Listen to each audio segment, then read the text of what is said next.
दोस्तों, नारायणी सेना का नाम तो आपने सुना ही होगा, लेकिन क्या आप अंदाजा लगा सकते हैं कि यह सेना कितनी भयावह और विध्वंसकारी थी? कल्पना कीजिए, एक ऐसी अजय सेना जिसका एक एक सैनिक महाभारत के युद्ध में हजारों योद्धाओं से अकेले लोहा लेने में सक्षम था। एक ऐसी टुकड़ी जिसका हर सैनिक मायावी युद्ध कला में निपुण था और जो केवल उन्हीं को दिखाई देती थी जिनके पास दिव्य दृष्टि थी। लेकिन कुरुक्षेत्र का युद्ध समाप्त होते ही यह सेना रहस्यमय तरीके से लुप्त हो गई। आखिर यह सेना कहाँ गई? क्या यह पूरी तरह नष्ट हो गई या फिर किसी गुप्त लोक में जाकर किसी खास समय के आने की प्रतीक्षा कर रही है? और सबसे बड़ा सवाल, क्या कलयुग में यह सेना फिर से लौटेगी? आज हम इस रहस्य को जानेंगे, एक ऐसी कथा के माध्यम से जो महाभारत के पन्नों से निकलकर भविष्य की ओर इशारा करती है। श्री कृष्ण ने अपने राज्य की सुरक्षा के लिए एक विशेष सेना तैयार की, लेकिन यह कोई साधारण सेना नहीं थी। यह उन योद्धाओं की टुकड़ी थी जो न केवल शस्त्रों में निपुण थे, बल्कि तपस्या, योग बल और दिव्य शक्तियों से भी सुसज्जित थे। इनका लक्ष्य केवल एक था, श्री कृष्ण की आज्ञा का पालन करना। बिना कोई सवाल पूछे, बिना कोई संदेह किए इन योद्धाओं को विशेष युद्ध कला सिखाई गई। दिव्यास्त्र का ज्ञान, शत्रु के मन को भेदने की क्षमता और अदृश्य होकर युद्ध करने की कला। ऐसी अद्वितीय सेना को नारायणी सेना कहा गया, क्योंकि यह नारायण यानी भगवान श्री कृष्ण की कृपा से संचालित थी। जब महाभारत का युद्ध तय हो गया तो दोनों पक्षों को अपनी सेनाएं जुटाने थीं। दुर्योधन और अर्जुन दोनों सहायता मांगने के लिए द्वारका पहुंचे, लेकिन जब वे श्री कृष्ण के पास पहुंचे तो कृष्ण विश्राम कर रहे थे। जब श्री कृष्ण जागे तो दोनों ने श्री कृष्ण को अपनी तरफ से युद्ध लड़ने को कहा। यह सुनकर कृष्ण ने कहा, मैं तो किसी एक के ही साथ हो सकता हूँ। अब उन्होंने दोनों को एक कठिन चुनाव दिया। उन्होंने कहा, एक और मैं स्वयं हूँ, लेकिन मैं इस युद्ध में कोई शस्त्र नहीं उठाऊंगा, और दूसरी ओर है मेरी नारायणी सेना जो अजय और अपराज है।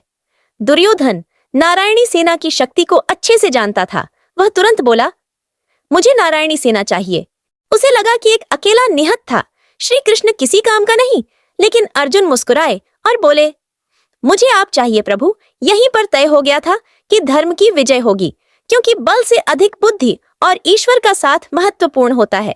और नारायणी सेना शक्तिशाली तो थी, लेकिन इतनी भयावह और विध्वंसकारी सेना का नेतृत्व सही से तो केवल कृष्ण ही कर सकते थे। वह कृष्ण के नेतृत्व के बिना अधूरी थी। कहा जाता है कि इस सेना में श्री कृष्ण के 18,000 साथी भी थे, जो सब महान योद्धा थे। महाभारत युद्ध में नारायणी सेना कौरवों की ओर से लड़ी। इनके योद्धा अद्वितीय थे। वे मायावी अस्त्रों का प्रयोग कर सकते थे, शत्रु की मानसिकता को प्रभावित कर सकते थे और इतना अनुशासित युद्ध करते थे कि इन्हें हराना असंभव लगता था। भीम, सात्यकी और अर्जुन ने मिलकर इनका घोर संहार किया, लेकिन फिर भी यह सेना अपनी आखिरी सांस तक लड़ी। लेकिन दोस्तों, असली रहस्य तो इसके बाद शुरू हुआ। युद्ध के बाद यह सेना कहाँ गई? महाभारत युद्ध समाप्त हुआ, श्री कृष्ण द्वारका लौट गए, लेकिन युद्ध में बची हुई नारायणी सेना का कोई नामो निशान नहीं था। क्या वे युद्ध में पूरी तरह समाप्त हो गए थे? नहीं। कुछ राशियों और योगियों का मानना है कि श्री कृष्ण ने अपनी योग्य माया से सेना को एक गुप्त लोक में भेज दिया। कहा जाता है कि नारायणी सेना आज भी कहीं अस्तित्व में है, लेकिन यह केवल उन्हीं को दिखाई देती है जिनकी आत्मा शुद्ध और दृष्टि दिव्य होती है। कुछ कहते हैं कि यह सेना गोलोक चली गई, जहां यह श्री कृष्ण के आदेश की प्रतीक्षा कर रही है। कुछ तांत्रिक ग्रंथों में लिखा है कि यह सेना एक अलग आयाम में जाकर तपस्या कर रही है, और जब कलयुग में अधर्म चरम पर पहुंचेगा तब यह पुनः प्रकट होगी। नारायणी सेना की रहस्यमय शक्तियां, इस सेना के बारे में कहा जाता है कि इनके पास सामान्य योद्धाओं से अलग शक्तियां थीं। यह दिव्य दृष्टि वालों को ही दिखाई देती थी। यह मन के विचार पढ़ सकते थे और दुश्मनों को भ्रमित कर सकते थे। इन्हें किसी अस्त्र से मारा नहीं जा सकता था, क्योंकि यह योग बल से स्वयं को सुरक्षित कर सकते थे। महाभारत के बाद कई साधकों ने नारायणी सेना के अस्तित्व का दावा किया। कई तांत्रिक ग्रंथों में इस सेना के पुनः प्रकट होने की भविष्यवाणी भी की गई है। क्या कलयुग में नारायणी सेना लौटेगी? दोस्तों, अब सबसे बड़ा सवाल, क्या यह सेना कलयुग में फिर से प्रकट होगी? कल की पुराण के अनुसार जब अधर्म अपनी चरम सीमा पर होगा, तब भगवान विष्णु का अंतिम अवतार, कल के अवतार इस धरती पर प्रकट होंगे और तब एक महान युद्ध होगा। कुछ आर्षियों का मानना है कि नारायणी सेना इसी युद्ध के लिए पुनः जागृत होगी। संभावना यह भी है कि यह सेना किसी गुप्त स्थान पर छिपी हो, और जब समय आएगा तब यह फिर से प्रकट होगी।